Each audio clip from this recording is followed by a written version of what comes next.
Good morning. I'm Bill Hamblet, the Editor-in-Chief of Proceedings at the U.S. Naval Institute, and on behalf of the Center for Strategic and International Studies and the Naval Institute, we are proud to bring you this event as part of our 2024 Maritime Security Dialogue series. This series is made possible through the generous sponsorship of HII.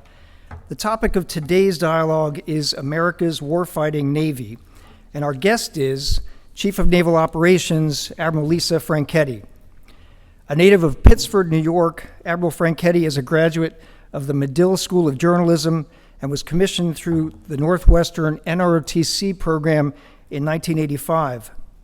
She earned her surface warfare qualification on USS Shenandoah AD-44 and went on to command at all levels, including Naval Reserve Center, Central Point, Oregon, the USS Ross DDG-71, Destroyer Squadron 21, U.S. Naval Forces Korea, Carrier Strike Groups 9 and 15, the U.S. 6th Fleet, and Striking and Support Forces NATO in Portugal. Apart from command, Admiral Franchetti has worked across the Navy and the Joint Force with an emphasis on strategy, international engagement, interagency collaboration, most recently serving as the Director for Strategy, Plans, and Policy, the J5 on the Joint Staff, and as the 42nd Vice Chief of Naval Operations. Ladies and gentlemen, please welcome the 33rd Chief of Naval Operations, Admiral Lisa Franchetti.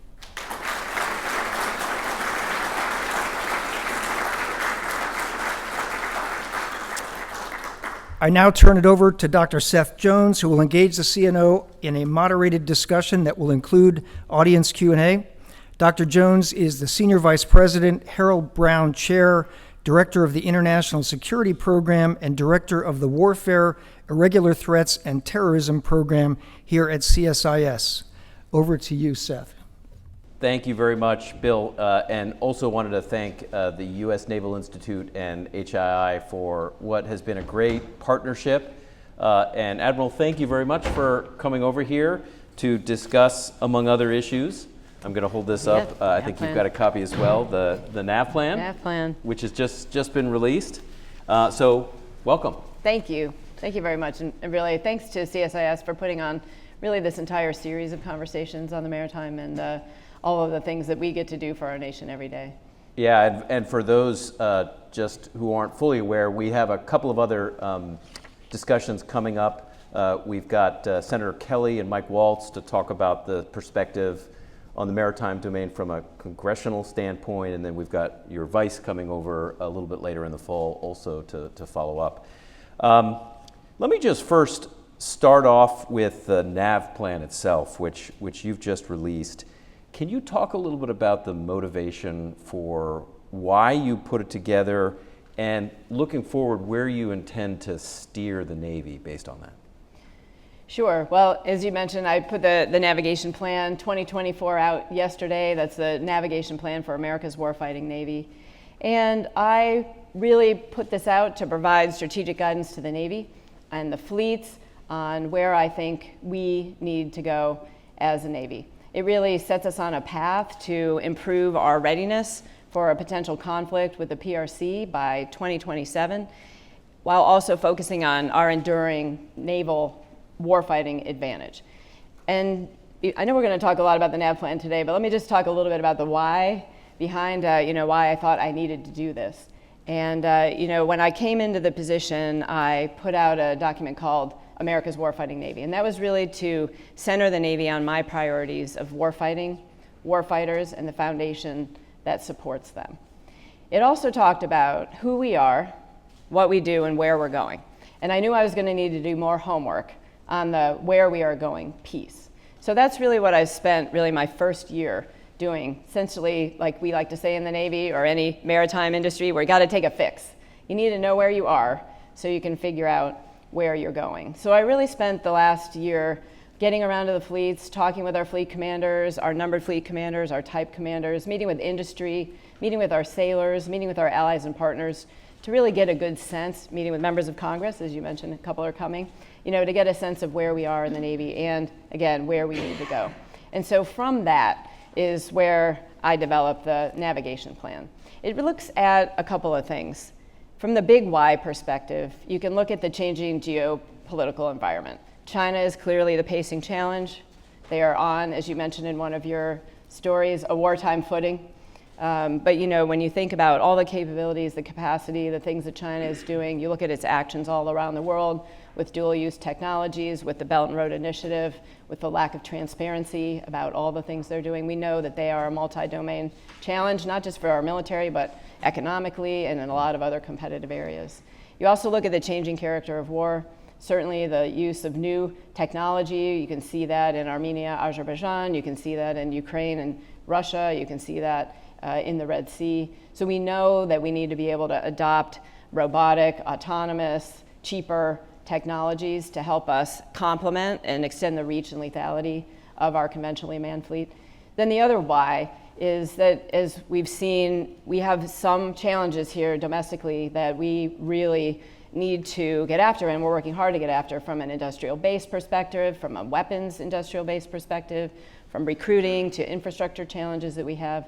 So there are a lot of reasons that we need to set a course to where we need to go. Then when I took a step back and I look at a lot of those headwinds, we know we're going to be fiscally constrained. There's a lot of time that will be needed to grow our fleet, and we acknowledge that we need to have a larger fleet with more capacity, but I'm not going to get that done in 3 years on my watch, and we are not going to get that done by 2027. So I had to step back and think about how can we think, act, and operate differently with the resources that we have to make the most gains in the shortest time possible. So that is the NAV plan. It is really designed to do that. And if you look at the ways that we're trying to do that through implementing Project 33, which are really 7 areas that, as I worked with my team, with our 4-star fleet commanders, these are areas that I can put my thumb on the scale. We can make a difference in those areas, and it will make meaningful contribution to our ability to be more ready by 2027. The second was, how do we enhance our Navy's contribution to what I like to call the joint warfighting ecosystem? How do we get those right capabilities delivered at the right time that are going to be game changers on the field? So those are some of the reasons, the why behind why we produced the NAV plan, why I wanted to get the NAV plan out right now. And now that is the work that we need to be done. It's rolling up our sleeves now. And I think the other thing that's unique when you look at Project 33 especially is a lot of the things that we've learned in the past is we've benchmarked ourselves with very successful companies in industry. Setting a high stretch goal and really going after it, and then having a data-driven, informed process to understand where you are in the pursuit of that goal is how you're going to get there. So we've got single accountable individuals for each one of the targets, and that will help me make sure we're staying on track. Well, great. That's a great overview. As a reminder for everyone, if you have questions, please scan the QR code there. We already have questions coming in, so about 3/4 of the way through, we'll have audience questions. So again, remember to scan in and ask that way, and it'll come right up here on this tablet. So there's a lot to unpack here. There are a range of things that would be helpful to get into a little more detail on. Let me start off with the first one, is the urgency. So the NAV plan mentions, and you note right now, 2027. Can you talk a little bit about where that comes from, the urgency behind it, and your vision to move the Navy to be ready for a scenario in that time frame? Sure. I mean, the 2027 timeframe really comes from Chairman G's own words that he has directed his forces to be ready for war by 2027. And I know that we need to be more ready. So as I look at moving forward with purpose and urgency in those areas that I can change by 2027, I'm going to be the CNO in 2027. So I am compelled to do more and to do more faster. So that really is my driving focus. And I think, again, as I've talked with all of our leadership, everyone is unified in our efforts to be more ready by 2027. As I've gone around the fleet, and had a chance to meet with everybody and see our sailors in action, I know we're ready now. I couldn't be filled with more confidence and pride in the work that our teams are doing. If you look in the Red Sea, all of the things that we're learning there as an integrated joint force, all the things that we've been able to put into practice to get and stay ahead of Houthi evolving tactics. We're knocking down anti-ship ballistic missiles, anti-ship cruise missiles, UAVs, USVs. There's a lot of learning going on there. And I'm really proud of what we've been able to do there. And of course, if you look at things like RIMPAC, where we had to extend RIMPAC, Rim of the Pacific exercise, the largest exercise in the world, really. We had to extend it a week because people wanted to have more opportunities for free play and an opportunity to really exercise at that pointy edge of the spear. I think, I'm seeing that everyone is aligned that we need to be more ready. So that 2027 time is really a capability to continue to have the capabilities to deter. I suspect deterrence is a key part of it, and if deterrence fails and the Chinese do whatever they do, that you're ready for any contingency.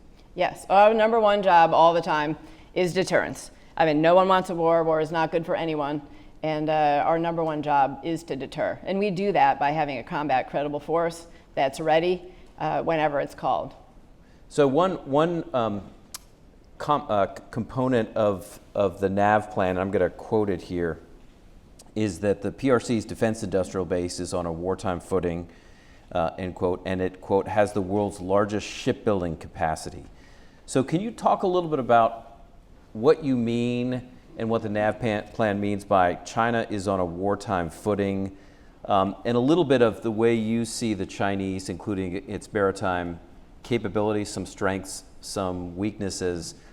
Because as I see it too, what the U.S. Navy and the Joint Force more broadly is building towards too, it's dealing with a China that is building serious capabilities and with some urgency on the Chinese side.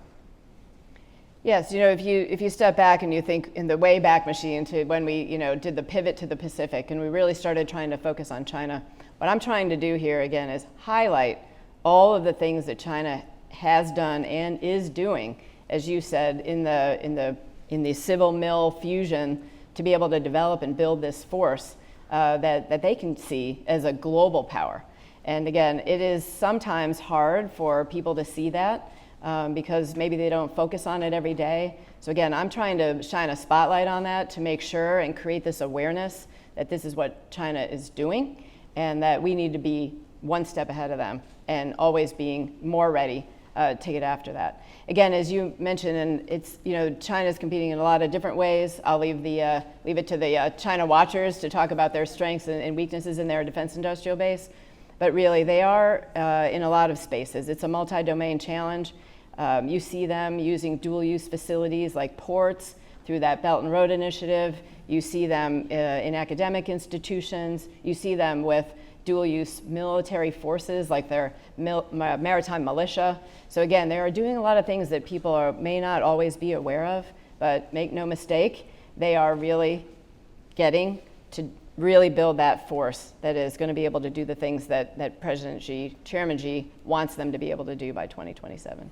Yeah, and there are a few things in what you just said that we'll come back to in a moment based on what the Chinese are doing. But you did mention earlier the war in Ukraine. So one of the interesting components, I was there recently as well to talk to senior Ukrainian leadership, is the proliferation of autonomous systems. I mean, in that case, it's largely an air-land war, although the Ukrainians have done marvelous things to the Russian Navy without the Ukrainians having a Navy. But when it comes to autonomous systems, whether it's UAVs, USVs, UUVs, how are you thinking about the future, and when it comes to the capabilities the Navy is going to need, how do you think about that moving forward?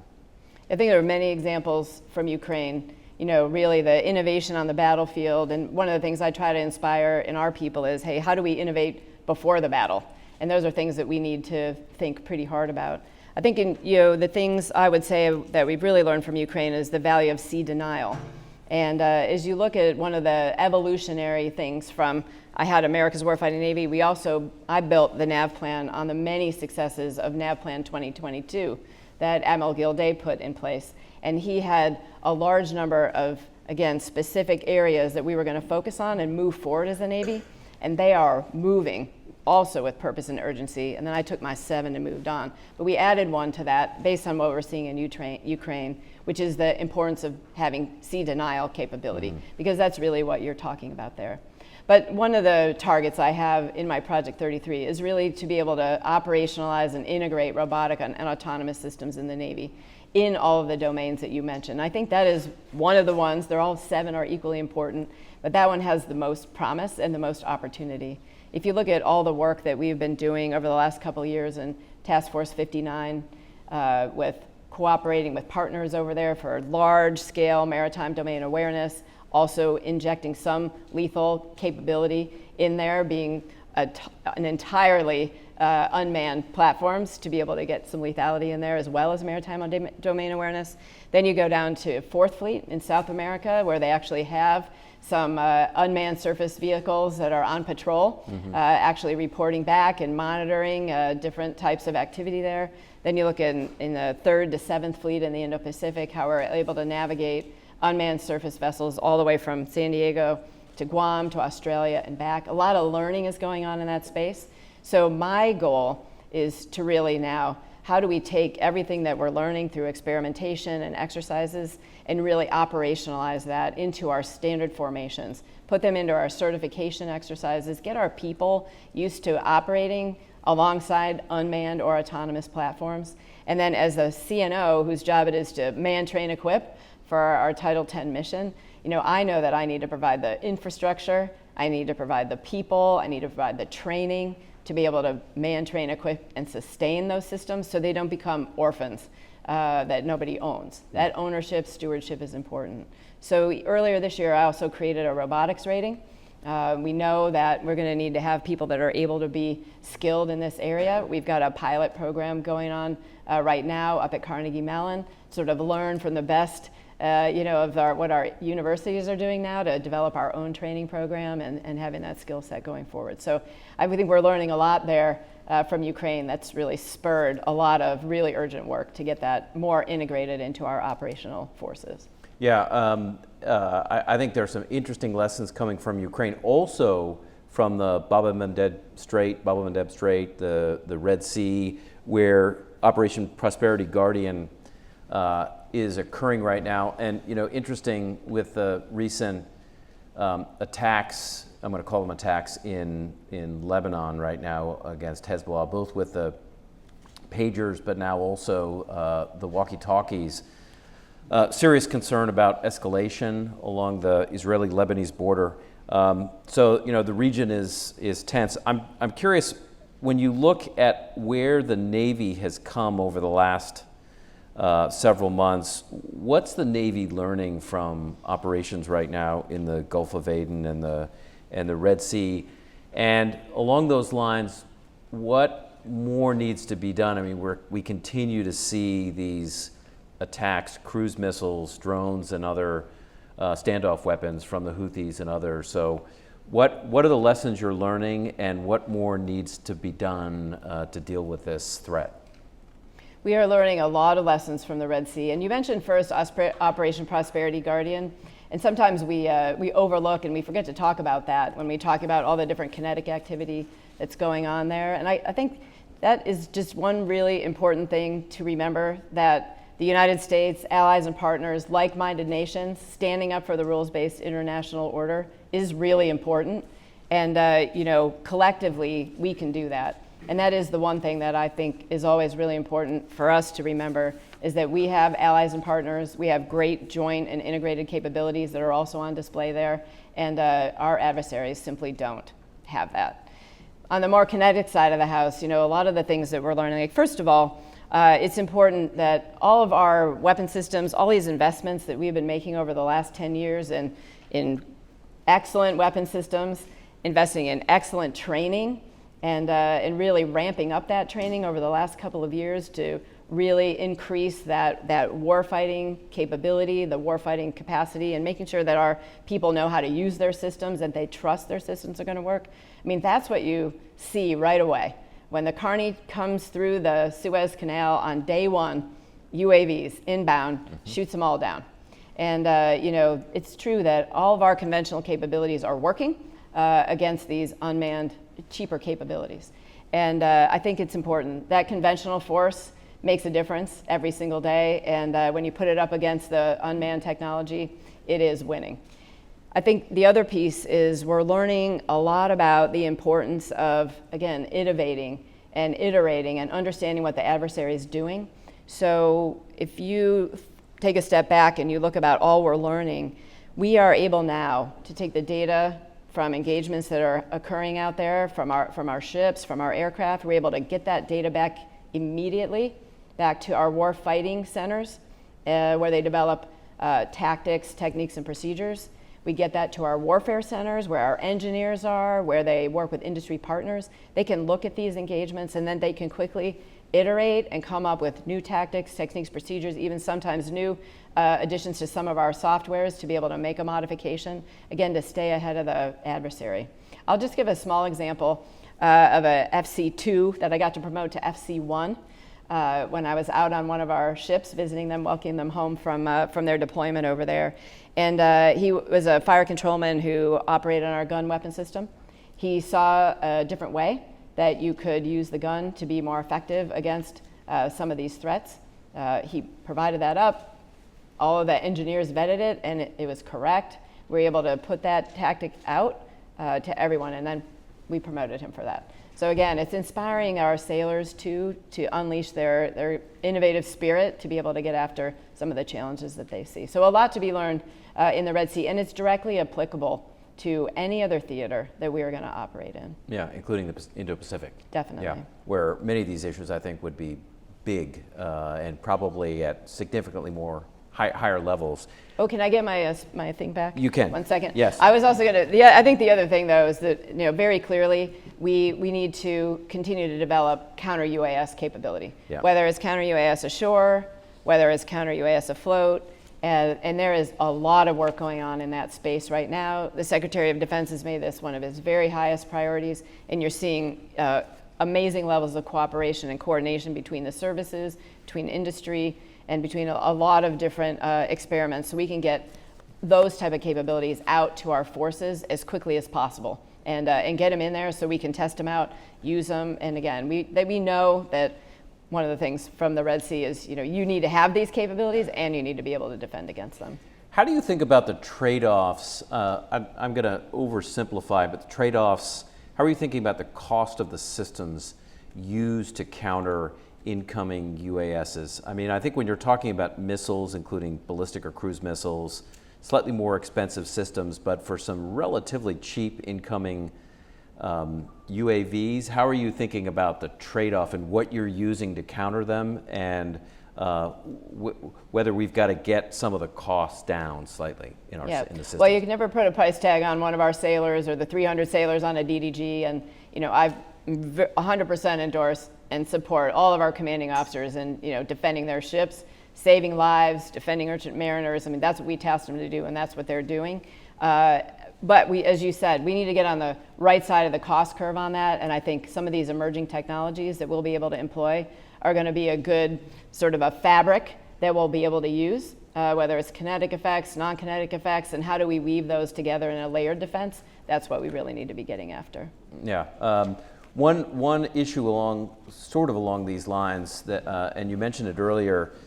I was on the Hill yesterday. Obviously, a big topic is the budget and the continuing resolution, this looming potential continuing resolution. I want to just talk briefly about the budget. One of the things that's interesting, and we had Undersecretary of Defense Bill Hamblet a couple of months ago here for Maritime Security Dialogue. And one of the items that he mentions just historically is the defense budget as a percentage of gross domestic product. It is about 3% or so in that realm. We pulled the numbers. They're pretty well known now. During our last major period of strategic competition against the Soviets, budgets hovered between about 9 and 11% during the Eisenhower administration, between 8 and 9% during the Kennedy and Johnson administration. So you're seeing actually Republican and Democratic administrations, and about over 6% during the Reagan buildup. So those are all in that 6, 7, 8, 9, 10, even 11, and during the Korean War it was upwards of 16.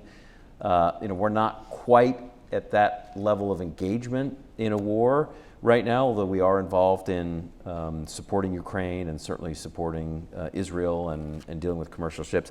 So the question really is, Congress has not shown, again, these are my words, the propensity to give the Navy the resourcing to expand the fleet. How do you intend to raise, or how are you thinking about raising the readiness of the fleet with the buying power, I would call it reduced buying power, that comes with continuing resolutions and the budget that you have? Well, a lot to unpack there. Yes, and I know. this is one of the things that I acknowledge right up front. In the NAV plan that we face constraints, budgetary constraints, and I've in my own testimony talked about the fact that we need 3 to 5% increase above inflation to really be able to you don't have grow right now. the fleet. And and I continue to advocate for a larger fleet. We talk about that with our members of Congress, and we know that that is important. We know that every assessment that we've done shows that we need a larger fleet. The reality is, as you just mentioned, and I'm going to continue to advocate for that fleet, but I've got to focus on readiness, capability, and capacity in that order, because that is where we can make the most difference in the shortest amount of time. So getting after that readiness is really important. And when I think about readiness, it's platforms that are ready. When you look at the Project 33 targets, and they're actually all interlinked when you think about them, and that is all about getting more ready players on the field. So getting what we have in and out of maintenance on time. That's really important, because that sets the stage for all of the training that we're going to do. Getting our people trained and ready to go through live virtual constructive training, really raising the warfighter level of competency, that's another target. So again, now you have your ready ship, it's ready to train on, you got your people that have been in the simulators working together as a joint force. Getting out there, that gives you more readiness. If you look at how we're going to integrate robotic and autonomous systems, that's going to extend the reach, the lethality of our conventional platforms. If they're ready and they're out there, that's what we need to do. So these are some of the areas through the NAV plan that I really want to increase our level of readiness. Can you've raised it a few times, and for folks that are not fully aware of the specific, can you talk a little bit about the priorities in Project 33, just for the broader audience? And then I'm going to start going to a couple of questions we have. So Project 33, I can hold up the NAV plan again if you want, because it's actually, in and there. there's a cheat sheet. There's actually a website now too, and there's a little cheat sheet that looks like that that can be pretty helpful for everyone.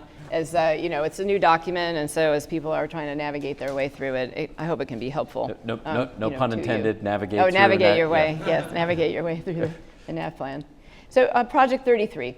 So again, I'm the 33rd CNO, so we call this Project 33, and they're the areas that I'm going to put my personal thumb on the scale, invest my time and resources in, because I think that's where we can make the most gains in the shortest period of time. So the first one, readying our fleet. That's about getting 80% combat surge readiness. So basically, push the go button, 80% of the fleet is ready to go. I'm trying to summarize it, but that's in all of air, subs, and surface ships. The second one, operationalizing and I'm going to make sure I use the same words. Operationalizing robotic and autonomous systems. That's about, we've been talking about that a lot, integrating that into our fleet. Because again, wherever we can free up our sailors to do the things that you really need our sailors and our civilians to do, we want them to focus on that. If there are things that are dirty, dangerous, dull, we can have autonomous or robotic systems that can do those things. And if we can do unmanned man teaming with them, again, that improves our readiness to do our job that we need to be able to do. The third one on there is fighting from the Maritime Operations Center. So a Maritime Operations Center, you can think of that as the big command and control hub for everything that we're going to do. We have maritime operations centers today, and they do a really good job of what we've needed to do throughout my entire time in the Navy.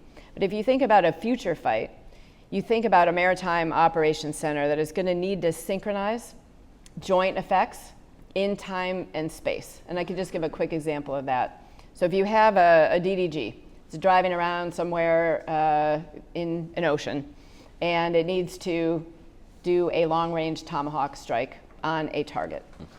it may get the information about that target from a Space Force capability. And then it may refine that targeting through capabilities that come from forces that are closer in, like an Army sensor, Marine Corps stand-in forces, SOF, allied, partner, and that helps refine the targeting solution. And then if they want to do some deception or conceal the fact that they're doing this, maybe they need some kind of other information warfare effect to be able to do that. And then all of a sudden they launch their weapon. The DDG-CAO may not know anything about that. They just knew when it was time to do the launch, because all of that coordination needs to happen in the Maritime Operations Center. So we need to get Maritime Operations Centers up to that level of synchronization so we can deliver the effects we need to deliver at the time and place of our choosing. And that integrates joint as well. And that's really important going forward. So what is it? It's a MOC, it's an infrastructure. What type of connectivity do they need? What type of people do they need? How are we going to certify them? That's a big effort here. Those are all the warfighting ones. In the warfighter ones, going back to my America's Warfighting Navy, those are how we're going to recruit and retain talent. That's about, and our Chief of Naval Personnel set his own stretch goal right here, 100% fill for our ratings and 95% fill of all our deploying units. That's a stretch goal, and we are going to achieve that. I will just take a side note. Recruiting's going really well this year. I was going to say, yes, you can brag a little bit. I can brag momentarily. Recruiting, I just give a shout out. I'm going to talk to them later today, to our recruiting nation. Everyone who's out there really working hard to reach every zip code in America. We're going to achieve our number of contracts that we needed this year, which is just over 40,000. And we can't push all of them through boot camp this year, so we're going to start next year with a little bit of a delayed entry pool. But really using an enterprise approach and a lot of the processes that I'm talking about here to look at, okay, what is your driver? What is the single most important driver in recruiting? Throughput per recruiter. How do we enable the recruiter to be able to do their job better? And that way we get more recruits. Maybe if we just change the target, instead of saying you need 2 a month, so they don't hold the ones that they are in their hopper for next month, we just give them a goal for the year. So again, there's a lot of things we're doing. I don't want to get too far off track. All right, the other one is delivering quality of service. So to be able to deliver these ready platforms, we need the people to do that. So we've got to recruit them, and then we also need to retain them. And we know that improving our sailors' quality of service, which is their quality of life and their quality of work, will retain them. Retention right now is over 105% in every one of our pay bands. But we cannot take that for granted, and we need to keep working on that. So delivering quality of service. And then the third one in the warfighter bucket is, like I talked about, investing in warfighter competency, modernizing our training regimes, making sure we can get the reps and sets we need in the high-end warfare that we need to. And then the final one in the foundation bucket is restoring our critical infrastructure, investing in the most important infrastructure in the Indo-Pacific first. But if you take a step back and look about our infrastructure, I like to call it aircraft carriers that don't get underway, but they project power. They generate our force, they sustain our force. And you think about force generation in a wartime environment, they're going to really need to be able to train, certify, and get forces out. So what does that need to look like in the future? So those are the Project 33 targets. Sounds good. One of the areas, I want to go first to the first question here, and this is from Cynthia Cook, who's the director of the Defense Industrial Base Group here at CSIS. It's actually a subject I was going to get into as well. And Cynthia, if it's okay, I'm going to preface your question first with the Chinese. And that is, when you look at the Chinese shipbuilding capacity, it's impressive. The size of the shipyards, the capacity to produce at mass and scale. And so I'll preface that, and then I'll go into Cynthia's question here, which is, the U.S. shipbuilding industrial base is relatively constrained, and the U.S. produces less than 1% of the world's ships. How do you understand this challenge, and what are the potential pathways to address it? So that's the first question. The second question is there a role for allies and partners like Japan and the Republic of Korea, which are global shipbuilding powers, in producing ships for the U.S. Navy? They also have commercial capabilities as well. So again, what's the challenge and pathways for shipbuilding first, and then second, allies and partners? Thanks. I have spent a lot of time investing myself and going out and visiting our shipyards, both our private shipyards and our public shipyards, really to get a better understanding of the environment. that they're facing and the challenges they're facing. And I would say that universally, they all face the same challenges. One, workforce challenges, both in recruiting and more importantly in retention. A lot of our shipyards have young supervisors. And again, that sometimes leads to quality issues, rework issues, and also just coordination issues within there. So that's workforce is one challenge. The second one is supplier base. We have used to have a lot of suppliers. A lot of suppliers have dried up. How do we re-energize and invest in that supplier base so we can get all those parts and things that we need right away? Those are the two main challenges that people talk about. And again, investing in that is really important. You've talked to, Secretary Del Toro talks about maritime statecraft and really a national call, to invest and improve in our maritime industrial base, because we do need to generate the ships that we have on contract. We need them on time, on cost, and we need to be able to ramp up that. And you've seen our advocacy for investing in our submarine industrial base and really working hard to infuse all of the things we need to do to grow workforce, grow supplier base, improve our processes within the shipyard to be able to accelerate our shipbuilding, because we know we need a larger force. When I think hard about, what do I really need the industrial base to do now, it is to get after this maintenance piece that I was just talking about. We have units in private and public shipyards. So again, how can we work together? And I always believe this is a partnership with industry to be able to expedite getting our ships in and out of maintenance on time, learning from other shipyards and best practices, and then sharing those around and moving people out. I also need industry to help get some new entrants into the robotics and autonomous capabilities, because I think there's a lot of talent out there, there's a lot of ideas and creativity out there that we need to harness and bring that into our scope. On the part about the foreign shipyards and allies and partners, one of the things that I'm looking at, I know the Secretary has talked about this a lot in his Maritime Statecraft Initiative, but one of the things from a more uniform military perspective is that, we have a legislative proposal in the system this year to be able to do some very short maintenance periods in a small number of foreign shipyards. And the reason we want to do that is to start develop those relationships. That's not about our shipbuilding or our ship repair capacity. That's about potential need in a crisis or in a wartime scenario to be able to work with allies and partners that are closer to where we might potentially have a conflict, to be able to have those relationships so we can quickly get things in and out and repaired. So that's just our first step in going after that. I want to come back to your workforce issue. Having visited a number of our shipyards, there are workforce challenges. There are housing prices and housing costs in some areas that are very expensive for those working at shipyards. There are, there are some challenges in recruitment for key welders, for example, and others, and keeping them, retaining them.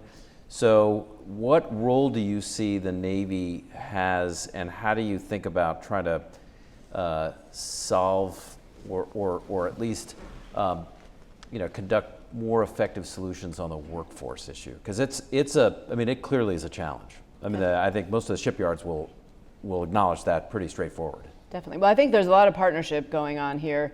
And, I've had an opportunity to talk with the folks that are running some of the pilots in the Danville process, where I think we've got some work going on in additive manufacturing. We have other work on pipelines for welders and some of the more much in demand skill sets that we need people to be able to do when they get to the shipyard. So how can we help partner with industry to really energize that system, working with high schools, working with community colleges? How do we help kind of reinvigorate? And like when I went to high school, which was a very long time ago, I know, but we had shop, we had opportunities, to do things. A lot of that's fallen away. So again, how do we reinvigorate the focus on those trades and the value that can provide an amazing career for you and your family? And how do we get that word out? So I think that's part of our Navy's job. When I go around in high schools and I meet with some of the school administrators and I talk about opportunities, for kids that may not want to be going on to college, there's a lot of other opportunities. And I will say the workforce, and I'm sure you've experienced this, when you go to the shipyards and you meet the workforce, they are the most patriotic people. They are building for America. They're building for the defense of America. And they really want to succeed. So it's our job to give them the tools working with industry to be able to do that. Yeah, and I mean, it's an issue that has been identified in the National Defense Industrial Strategy that the Pentagon put out at the end of last year as well. So we got a question from Abby Shepard at Inside Defense. How do you propose achieving and sustaining an 80% combat surge ready posture for ships, aircraft, and submarines by 2027? How is this made difficult by a constrained budget environment and potentially CR? Yeah. Well, everything is made more difficult by a CR. And, I would say we've experienced a lot of CRs. The continuing resolutions really stop any momentum on the things that I'm trying to achieve in this NAV plan. So that is very detrimental to us. I sent my own letter on the CR to Congress, and again, very concerned about the potential for that. But, how we're going to achieve that is really, it is think, act, and operate differently is probably the mantra for all of these things that we have. But it is about understanding, first of all, what are the driver trees? What are the reasons that are stopping us from getting to 80% readiness? Some of this is the maintenance. That's probably the number one thing, getting things in and out of maintenance on time. But we have to put in place a lot of process that we have learned already from analyzing this. So, for example, locking in the packages for our ships going into maintenance well ahead of time, 180 days out, so the yard can plan, the yard can hire, the yard can get the spare parts. If there's government furnished materials that we're responsible for, that we get them all ordered on time. Another big one is growth work. That is another delay that we see in many of our availabilities. So how do we get ahead of the growth work? How do we analyze the data of the ships and submarines that have gone before to be able to do that? How do we prevent work stoppages and get more engineers out there to be able to help understand why the work is stopped, resolve the issue, and move it on? There's a lot of things that we can do internally to help get more players on the field. It's the same thing about continuing to invest in our own workforce, making sure that we are in our other goals in here about recruiting, but also retaining and then filling our platforms so they can get all the training that they need. So when the ship is ready to go, the people are ready to go. And that's really important. So you mentioned CRs right at the beginning of your answer here. Can you talk a little bit about, what is the impact of, if we go into a CR, what's the impact on the Navy of a CR? What does that constrain your ability to do? Are there some specific examples? Yes, I definitely have specific examples. And, it's always the CR, one of the biggest challenges, of course, is the new starts. And those are the things that we can't do. So again, we want to move forward. I'll just give it broadly. It'll have an impact on Columbia. It will have an impact on Virginia class procurement.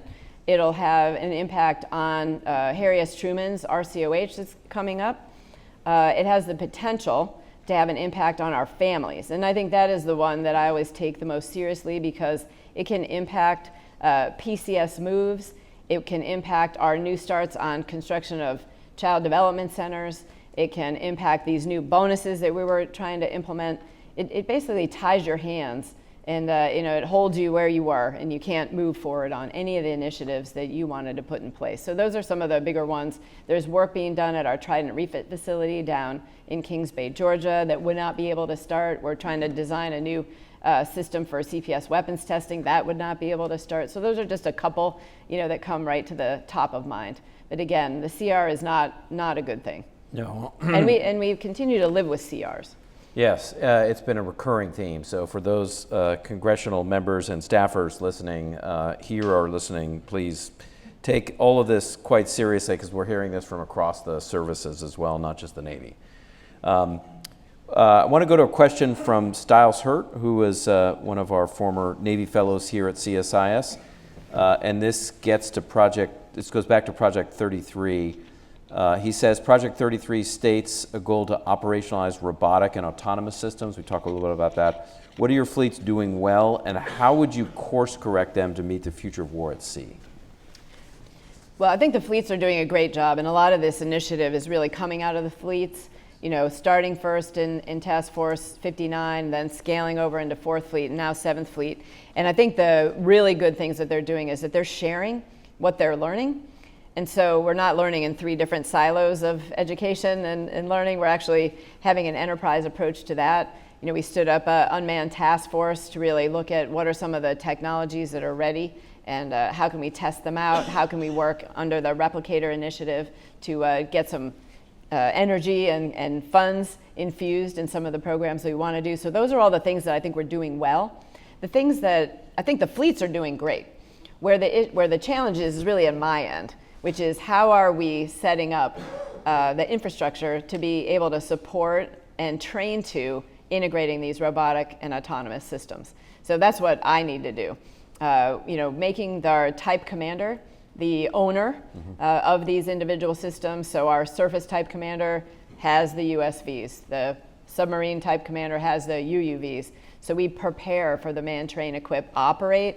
I think that's on my end. I think the last thing that we really need to do is continue to experiment with them, but also fully flesh out what is the concept of employment. How are we going to use these things? That'll help us refine the requirements of what we want them to do, but then it'll also help us train to them. So as we develop those TTPs, the doctrine of how to use those and integrate them into the future, I think that will be really important. How are you thinking of using them along those lines? I mean, we've seen the evolution of UAVs, for example. I mean, when I use them during my time in special operations, primarily for ISR and strike, but we've seen them even in the Ukraine context for EW and counter UAS. We've seen them for information operations. We've seen them for targeting for other systems, especially attritable ones. How are you thinking about the utility, including underwater? I mean, some of the war games we've been involved in here, the underwater systems are actually quite useful. They're more difficult in some cases for our adversaries to see and monitor those. So how are you thinking about sort of using them? Yeah, I think, well, you described a lot of the ways, that we were thinking about using them, but certainly they're already doing maritime domain awareness, so that's one. That one to me is a little bit of a no-brainer. And when you talk with a lot of our allies and partners, especially those with big EEZs, and they really want to have a better perspective on what's going on in their EEZ, this is a low-cost way to have that information and then be able to see, all right, this is the normal pattern of life, here's an anomaly, let me get something over there to look at it. You could see them being used in large scale in South America. If you want to look at counter drug or you can see them used anywhere, counter illegal fishing, because again, they can get out there on patrol and you don't have to devote your people or your own manned platforms to be able to do that. So I think that's one that we're already doing. I think you mentioned another one, certainly where can you use their stealth, how can you get them to be able to see, sense things and provide that information back? How could you potentially have them a lethal one, further down range to be able to extend the range of your manned platform? I think you can talk about using them for deception. There's certainly plenty of ways that we can integrate those. And that's what the fleets are really generating right now. How do they, and again, we didn't talk too much about this yet, but about, how do we expand the Navy's contribution into the joint warfighting ecosystem? These are some of these capabilities that we offer up to the combatant commanders. So as they're going through their planning about how they want to execute, a war, what are their flexible response options? What are their deterrent options? What are their actual operational things that they want to employ? This is part of the Navy's contribution. And as we write our Navy warfighting concept, which is another new initiative I talk about in here a little bit, that's where we're going to talk about how we contribute these layered capabilities that will layer in with other capabilities from the joint force and enable each other to achieve those effects that we're trying to achieve in a synchronized manner. I do want to come back to the joint warfighting, your joint warfighting comment in a second. We did have Chris Grady in earlier this year to talk about at least 3.0, so the perspective from there. But I do want to go to one of the questions here from Heather Mongilio from USNI News. And she says, in your NAV plan released yesterday, you list several 2027 milestones, including 100% manning, ship construction, and maintenance timelines. Given the current state of the Navy, especially with its shipyard delays, which we've started to talk about, how realistic are these goals? They're realistic. And my focus is on setting goals. We got to have a stretch goal. And I've asked our team to set for themselves, and all of these goals were 100% agreed to by our 4-stars, by the type commanders, and most importantly, by the single accountable individual who is going to be responsible to me to achieve this goal. And so my objective, if you don't shoot for the moon, you're never going to get to the moon. So we are shooting for very high, very tough stretch goals here. And I know that, but the only way we're going to get there is if we set those goals that high and we really execute the strategic discipline that we need to focus on these goals, focus on the things that are in our 5+4, which are the capabilities that we're going to contribute to the joint warfighting concept.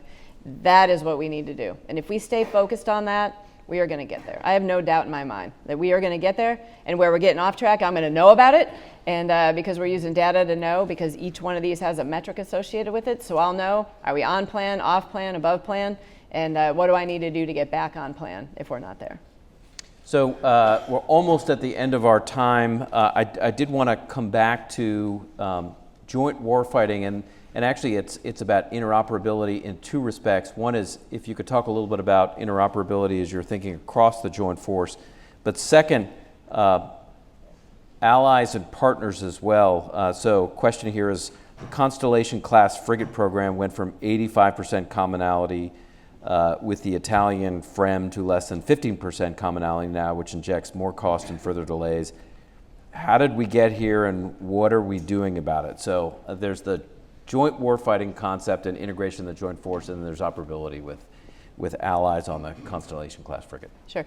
I think, well, as I mentioned right up front, allies and partners, we have them. We do not take allies and partners for granted. These are investments that we need to continue to make, and we need to make sure that we remain interoperable with our allies and partners. That comes from baking it in up front and being able to exercise and work together as often as possible to make sure that we're building not only the interoperable systems, but also people that are used to working with each other along the way. Joint warfighting ecosystem just is really my vision for how I see how a future fight will go. If you think back to the Navy of old, we deployed over the horizon, we met the enemy, we defeated the enemy, and that was what we did. If you think about the future, all of the capabilities from all of our services are going to be integrated in a giant information warfare ecosystem where we are all going to have to operate together. We may have to operate in a communications denied environment, and we are going to have to know how to synchronize our effects together, again, to be able to get downrange and deliver those effects at the time and place of our choosing. And that requires a lot of work. It requires a lot of conversation. And as service chiefs, it's really important that we continue to talk to each other, and we're doing this. There's a lot of things that Space Force is developing that we're relying on. And there are things that the Navy is developing that the other services are relying on. So understanding and having a shared understanding of how the joint force is going to fit together and fight together in this joint warfighting ecosystem where every capability is essentially dependent on the other capability, and it needs to do its job. It's almost like I think about an orchestra.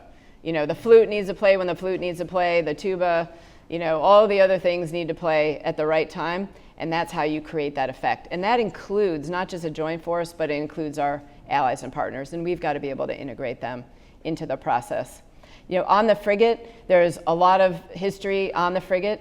The most important thing is that we need to continue to work to get the frigate delivered so we can get out there operating. And the frigates are the workhorse of the fleet. They always have been.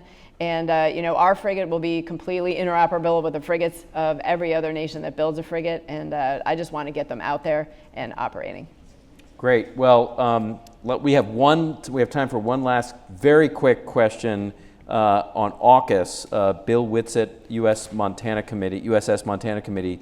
Can you provide your latest thinking on the importance of AUKUS and when we might see specific SSNs designated for forward rotations out of HMAS Sterling in Australia? Sure. As I think everyone knows, we just celebrated the 3rd anniversary of the announcement of the AUKUS agreement, and I actually had the great opportunity to go to HMAS Sterling this summer, along with my Royal Navy counterpart, the First Sea Lord, and also we met there, of course, with who's been here, by the way, Mark Hammond, the head of the Australian Navy. So it was great to get down there to really have eyes on of all the work that is going down there to prepare for our submarine to go down there, and whether it's the maintainers that have been working up on the Emory S land, been working up at Pearl Harbor Naval Shipyard to develop their own skills and ability to maintain Virginia-class submarines, and then go into the machine shop, going to the barracks, going to see where the piers are going to be extended, seeing where the families are going to live. It was great to get eyes on and understand that. I'm super excited about AUKUS and all of the promise that it has. I think also you may have seen we just finished our first submarine tended maintenance period there, where the USS Hawaii came down and was tied up with Emory S land, did a maintenance period with combined maintainers from the US, UK, and Australia, and again, to great success. So this is very exciting developments, a lot of great progress. We're still working through the actual names of the ships, but again, and I failed to mention, we've got a lot of Australians going through all of our nuclear power school training. They're always finishing at the top of the class. They're going through sub-school now, and the Hawaii actually had one of the first Australian officers as a crew member, so it's great to see. So a lot of promise in AUKUS. Yeah, well, a good sign of a good conversation is that, and I apologize to those both online and I didn't even get to probably a quarter of the questions. So there's a lot of interest. There were a lot of good questions. I apologize I didn't get to everything, but if you could all join me in thanking Admiral Franchetti for being here. Thank you.